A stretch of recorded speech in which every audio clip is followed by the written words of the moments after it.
বিসমিল্লাহির রহমানির রহিম।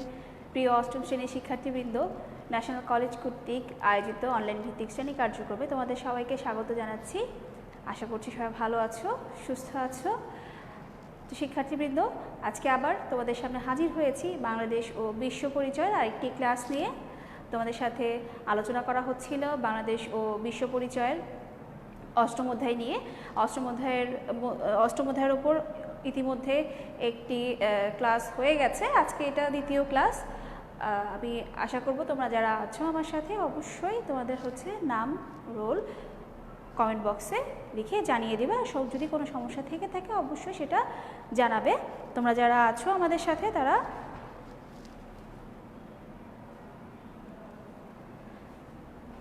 তো আজকে আমরা অনলাইন ভিত্তিক শ্রেণী কার্যক্রমের ধারাবাহিকতায় আমরা আজকে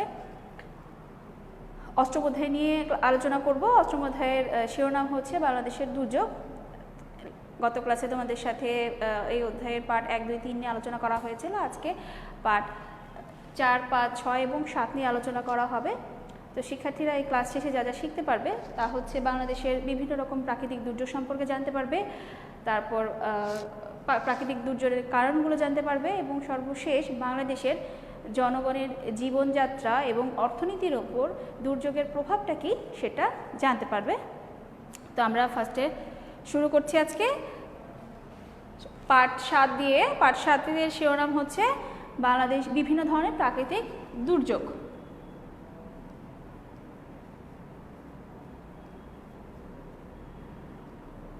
বিভিন্ন ধরনের প্রাকৃতিক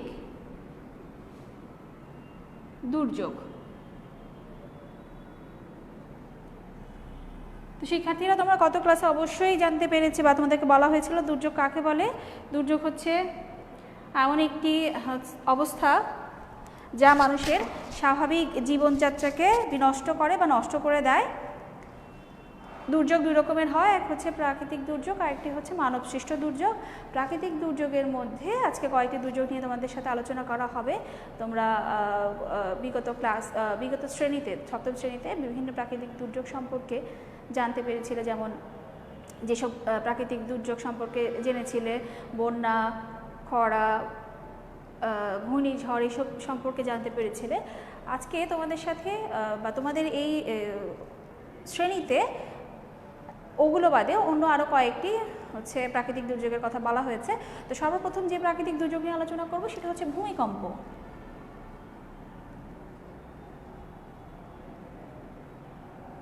সেটা হচ্ছে ভূমিকম্প। ভূমিকম্প হচ্ছে খুবই ভয়াবহ একটি প্রাকৃতিক দুর্যোগ। কেন ভয়াবহ?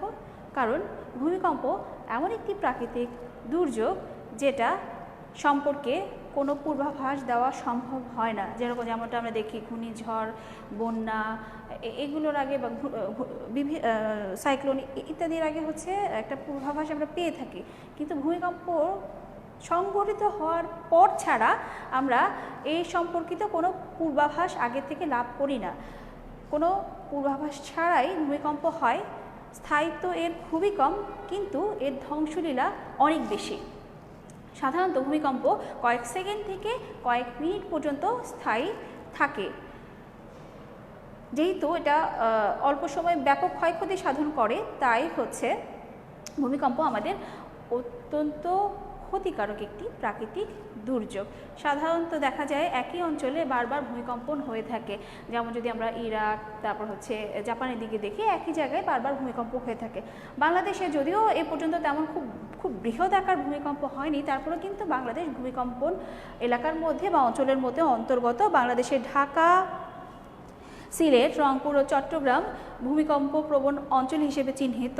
আমরা সর্বশেষ দেখি 2011 সালের 18ই সেপ্টেম্বর আমাদের সর্বশেষ একটি মোটামুটি ভয়ঙ্কর একটি ভূমিকম্প হয়েছিল। যেহেতু ভূমিকম্প প্রতিরোধে মানুষ কোনো ব্যবস্থা এখনও জানে না, তাই ভূমিকম্প হওয়ার সময় কীভাবে আত্মরক্ষা করা যায় এবং ভূমিকম্প পরবর্তী অবস্থা কী কী অবস্থা গ্রহণ করা যায় তা আমাদেরকে অবশ্যই জানতে হবে।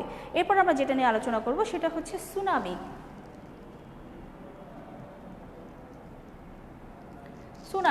সুনামি একটি জাপানি শব্দ। সুনামি একটি জাপানি শব্দ যার অর্থ হচ্ছে সমুদ্র তীরের ঢেউ। সুনামির অর্থ কি?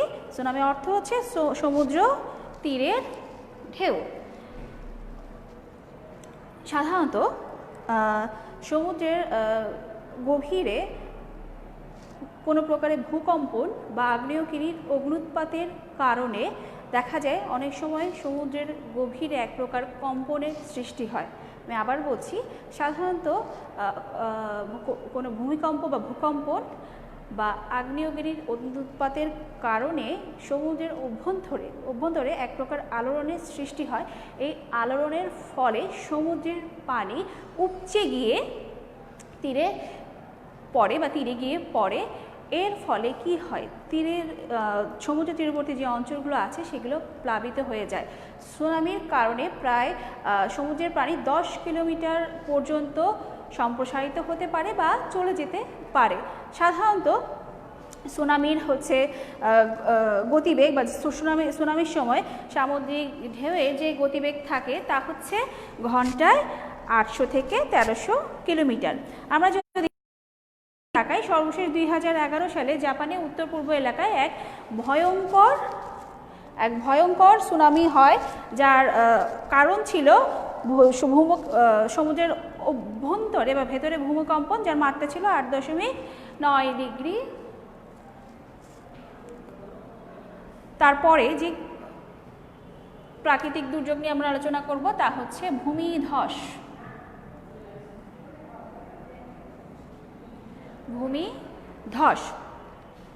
ভূমিধস কি? সাধারণত পাহাড়ের মাটি ধসে পড়াকে ভূমিধস বলে। আমাদের যে পাহাড় থেকে, পাহাড়ের মাটি সাধারণত বেলে বা শেল কাদা দিয়ে গঠিত হয়। পাহাড়ের মাটি সাধারণত বেলে বা শেল কাদা দিয়ে গঠিত হয়। যখন অত্যধিক মাত্রায় বৃষ্টিপাত হয় বা দীর্ঘদিন যাবৎ যদি বৃষ্টিপাত হয়, সেক্ষেত্রে তোমার যে পাহাড়ের মাটি আছে সেগুলো ভেঙে পড়ে যায়, নিচে পড়ে যায়। একেই বলি হচ্ছে আমরা ভূমিধস। পাহাড়ের মাটি ধসে পড়াকেই আমরা বলি ভূমিধস। যদিও বলা হয় যে ভূমিধসের পেছনে প্রাকৃতিক কারণ সবচেয়ে বেশি দায়ী, তারপরেও কিন্তু মানবসৃষ্ট কিছু কারণ দায়ী। তার মধ্যে অন্যতম কারণ হচ্ছে যে মানুষ পাহাড়ের পাদদেশে বিভিন্ন রকম গাছপালা কেটে বসবাস শুরু করে বা পাহাড় কেটে বসবাস শুরু করে, যার ফলে ভূমিধস হয়ে থাকে। তাই ভূমিধসের পেছনে প্রাকৃতিক কারণের পাশাপাশি মানবসৃষ্ট কারণও দায়ী। বাংলাদেশের চট্টগ্রাম, কক্সবাজার, বান্দরবান প্রভৃতি জায়গায় সাধারণত ভূমিধস হয়ে প্রচুর প্রাণহানি হয় এবং মানুষের জনজীবনেও কিন্তু ব্যাপক ক্ষয়ক্ষতি সাধিত হয়। এরপরে আমরা যেটা নিয়ে আলোচনা করব সেটা হচ্ছে অগ্নিকাণ্ড বা দাবানল।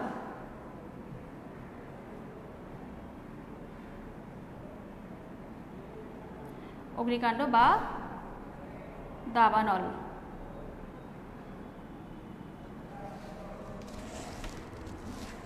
অগ্নিকাণ্ড বা দাবানল একে সাধারণত প্রাকৃতিক দুর্যোগ বলা হলেও কিন্তু এই অগ্নিকাণ্ডের পেছনে মানুষের অসচেতনতা সবচেয়ে বেশি দায়ী। অগ্নিকাণ্ডের পেছনে মানুষের অসচেতনতা সবচেয়ে দায়ী। দাবানল কাকে বলে? সাধারণত দেখা যায় যে প্রচণ্ড দাবদাহে অনেক সময় বনাঞ্চল পুড়ে ছাই হয়ে যায় বা বনাঞ্চলে অগ্নিকাণ্ড ঘটতে দেখা যায়, যার ফলে প্রায় দীর্ঘ বনাঞ্চল আমাদের ধ্বংস হয়ে যায় বা পুড়ে ছাই হয়ে যায়। সেটাকেই বলি আমরা হচ্ছে দাবানল। আমাদের বাংলাদেশে দাবানল দেখা যায় না, কিন্তু অগ্নিকাণ্ডের ঘটনা আমরা প্রায়ই দেখি। আমরা সবাই অগ্নিকাণ্ডের সাথে পরিচিত বা অগ্নিকাণ্ডের ঘটনা শুনে আসছি। আমরা আশেপাশেও যদি দেখি, প্রায়ই দেখি যে আমরা কোনো না কোনো ফ্যাক্টরিতে, বাসা বাড়িতে অগ্নিকাণ্ড হচ্ছে। অগ্নিকাণ্ডের পেছনে কিন্তু মানুষের অসচেতনতা সবচেয়ে বেশি দায়ী।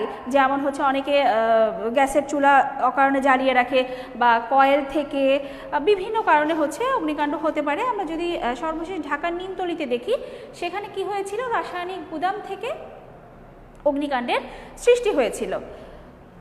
তো এগুলো আমাদের প্রধান বা আমরা এই শ্রেণীতে আমরা যে কয়েকটি প্রাকৃতিক দুর্যোগ সম্পর্কে জানবো, এটা সেই সকল প্রাকৃতিক দুর্যোগ।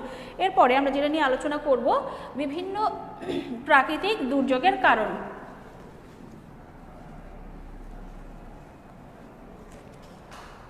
প্রাকৃতিক দুর্যোগের কারণ।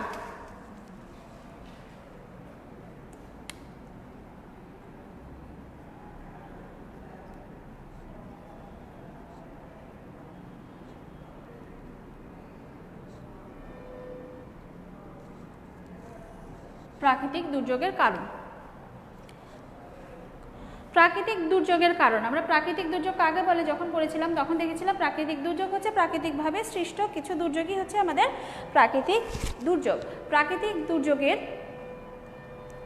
অন্যতম কারণগুলো হচ্ছে ভৌগোলিক অবস্থান, তোমার জলবায়ুগত হচ্ছে জলবায়ু বা ভূমির গঠন, নদী নালা, এই সব কিছুর কারণে সাধারণত প্রাকৃতিক দুর্যোগ হয়ে থাকে। আমরা মূলত এই অধ্যায়ে বা এই আলোচনায় বাংলাদেশের প্রাকৃতিক দুর্যোগের কারণগুলো দেখব।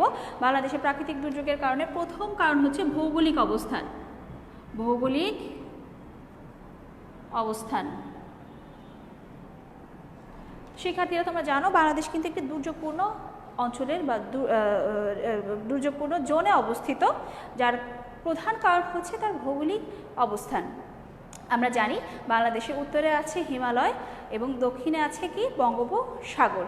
এই হিমালয় থেকে বা হিমালয় পর্বত থেকে বা ভারত বা নেপাল থেকে বিভিন্ন হচ্ছে নদী প্রবাহিত হয়ে গিয়ে পতিত হয়েছে বঙ্গোপসাগরে। আর বঙ্গোপসাগরে তেমন কোনো পাহাড় পর্বত নেই যা কিনা আমাদের এই যে কোনো প্রাকৃতিক দুর্যোগ থেকে আমাদেরকে রক্ষা করতে পারবে। তাই এই ধরনের ভৌগোলিক অবস্থানের কারণে কিন্তু প্রায় প্রতি বছরই বাংলাদেশে কোনো না কোনো প্রাকৃতিক দুর্যোগ দেখা যায়। এরপরে হচ্ছে ভূমির গঠন। ভূমির গঠন, বাংলাদেশের ভূমির গঠনটা হচ্ছে আমরা জানি বাংলাদেশের হচ্ছে অধিকাংশ অঞ্চল বা ভূভাগ কিন্তু হচ্ছে প্লাবন সমভূমি দ্বারা গঠিত। এই প্লাবন সমভূমি দ্বারা গঠিত এবং যে হচ্ছে পৃথিবীর অভ্যন্তরে যে বিদ্যমান শিলাপাত আছে, যেটা হচ্ছে তোমার বাংলাদেশ, ভারত ও মিয়ানমারের মধ্যে আছে, এই প্লেটের কারণে কিন্তু বাংলাদেশের মধ্য দিয়ে প্রাকৃতিক বা ভূমিকম্পের একটি আশঙ্কা থাকে। তাই এই ভূমি গঠনের জন্য কিন্তু বাংলাদেশে একটি দুর্যোগপূর্ণ অঞ্চলে অন্তর্গত। এরপরে হচ্ছে জলবায়ু, তারপরে গুরুত্বপূর্ণ কারণটি হচ্ছে জলবায়ু। জলবায়ু, তোমরা সবাই জানো বাংলাদেশ হচ্ছে ক্রান্তীয় মৌসুমী জলবায়ুর অন্তর্গত। এই ক্রান্তীয় মৌসুমী জলবায়ুর অন্তর্গত হওয়ার ফলে কিন্তু বাংলাদেশে প্রতি বছরই প্রচুর পরিমাণে বৃষ্টি হয়। এই বৃষ্টি কোনো কোনো সময় অতিবৃষ্টির কারণে বাংলাদেশে বিভিন্ন অঞ্চলে বন্যা দেখা দেয়, যার ফলে বাংলাদেশকে একটি দুর্যোগপূর্ণ অঞ্চল বলা হয়। এরপরে হচ্ছে বৈশ্বিক উষ্ণায়ন, প্রাকৃতিক দুর্যোগের সবচেয়ে বড় এবং কারণ হচ্ছে বৈশ্বিক উষ্ণায়ন।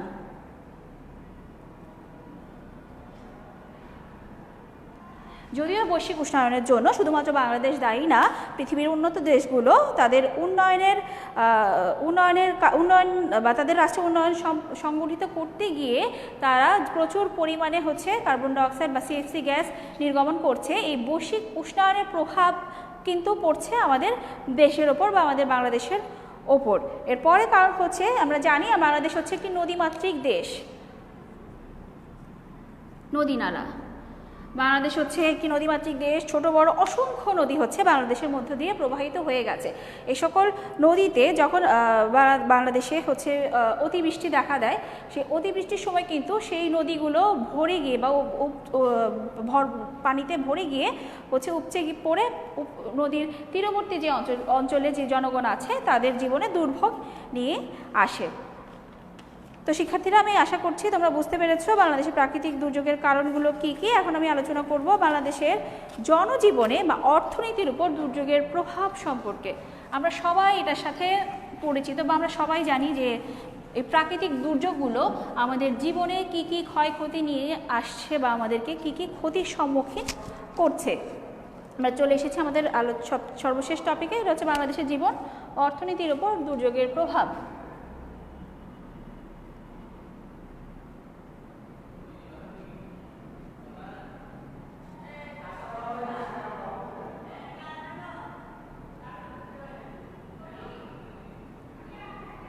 বাংলাদেশের জীবন ও অর্থনীতির ওপর দুর্যোগের প্রভাব।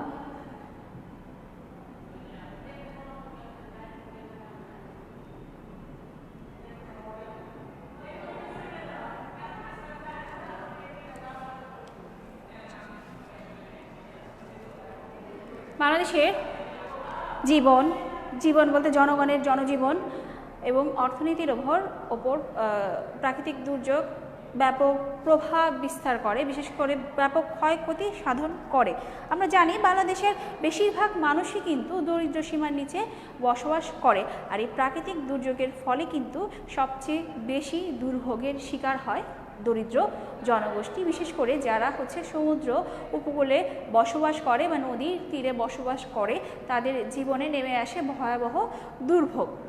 আমরা কিন্তু জানি প্রতি বছর কিন্তু আমাদের দেশে বন্যা হয়, প্রতি বছর আমরা বন্যার সাথে পরিচিত। কোনো বছর সেই বন্যার মাত্রাটা বা পরিমাণটা বৃদ্ধি পায়। আমরা যদি একটু অতীতের দিকে তাকাই তাহলে দেখব 1988, 1998, 2002, 2004 এবং 2009 সালে সংঘটিত বন্যা ছিল সবচেয়ে বেশি ভয়াবহ। এতে প্রায় বহু মানুষের জীবনে দুর্ভোগ নেমে এসেছিল। দুর্যোগের ফলে কি হয়, এই যে যখন আমরা জানি প্রতি বছর প্রায় 20 ভাগের মতো হচ্ছে এলাকায় প্লাবিত হয়ে যায়, কিন্তু এই যখন ভয়াবহ দুর্যোগ বা বন্যা নেমে আসে তখন কিন্তু এই পানির পরিমাণ 20 ভাগ থেকে 60 থেকে 70 ভাগে চলে যায়। তাই এই যে নদীর তীরে যে সকল জনগণ বসবাস করে তারা ব্যাপক ক্ষতির সম্মুখীন হয়। বন্যার কারণে কি হয়, প্রথমত হচ্ছে বাড়িঘর ও জীববৈচিত্র্য ক্ষতি সাধন হয়।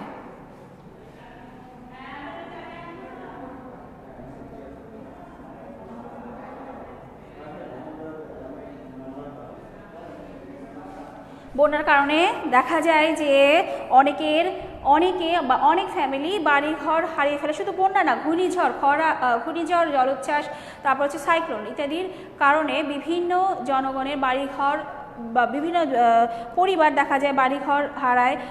বিভিন্ন হচ্ছে তোমার যে বিশেষ করে যে এই জনগোষ্ঠীর মধ্যে নারী, শিশু ও বয়স্ক যারা থাকে তাদের ক্ষয়ক্ষতিটা বেশি হয়। এরপরে হচ্ছে এর কারণে দেখা যায় যে জীববৈচিত্র্যের ব্যাপক ক্ষতি সাধন হয়। এরপরে বায়ু ও পানি দূষিত হয়।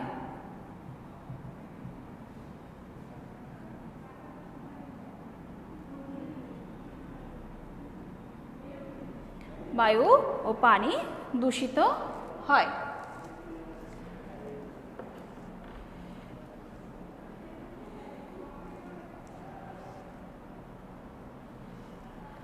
আচ্ছা, প্রাকৃতিক দুর্যোগের কারণে কিন্তু প্রচুর পরিমাণে বায়ু ও পানি দূষিত হয়। যখন দেখা যায় বন্যা, ঘূর্ণিঝড়, জলোচ্ছ্বাস দেখা দেয় তখন বিভিন্ন হচ্ছে ময়লা আবর্জনা, তারপর জীবদেহের মরদেহ আমাদের যে পানি আছে নদী, পুকুর এসবে চলে আসে। এমনকি আমাদের যে খাদ্যযোগ্য পানি, টিউবওয়েলের পানির মধ্যেও সেই দূষিত পানি চলে যায়। এখন এই বায়ু ও পানি দূষিত হওয়ার ফলে কি হয়, বিভিন্ন প্রকার অসুখ ছড়িয়ে পড়ে। বিভিন্ন প্রকার অসুখ ছড়িয়ে পড়ে।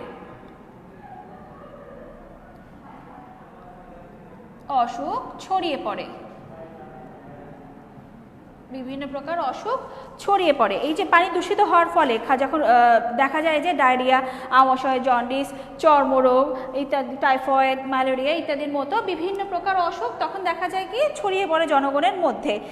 আমরা যদি একটু 2007 এবং 2009 সালে 2007-এর সিডর এবং 9-এর আইলার দিকে দেখি বা একটু পর্যালোচনা করি তাহলে দেখব যে সেই সময় যে বাংলাদেশের উপকূলীয় জনগোষ্ঠী আছে তাদের এই উপকূলীয় জনগোষ্ঠীর বিশাল বা একটি অংশ ব্যাপক পরিমাণ বিপর্যয়ের সম্মুখীন হয়।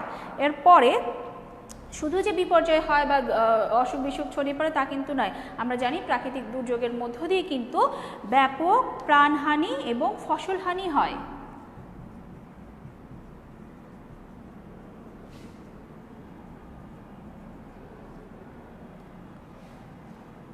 ফসলহানি হয়। তারপর হচ্ছে উপকূলীয় অঞ্চলের সমুদ্রের পানি উপকূলীয় অঞ্চলের চলে এসে বা ঢুকে পড়ে উপকূলীয় যে জমিগুলো আছে সেগুলো হচ্ছে লবণাক্ততা বেড়ে যায়। লবণাক্ততা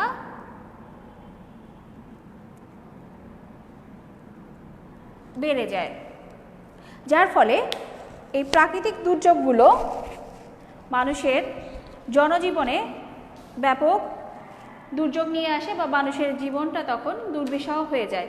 তাই প্রাকৃতিক দুর্যোগ মোটেও কাম্য নয়।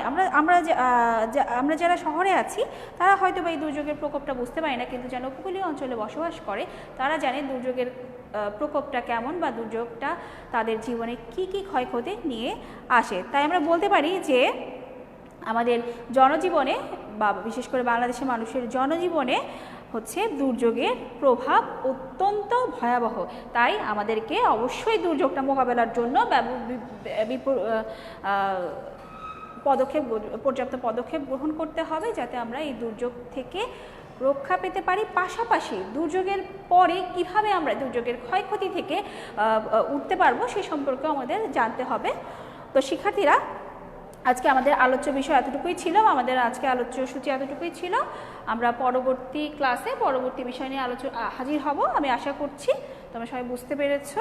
তোমরা ভালো থাকবে, সুস্থ থাকবে। তোমাদের সকলের সুস্থতা কামনা করে শেষ করছি। আল্লাহ হাফেজ।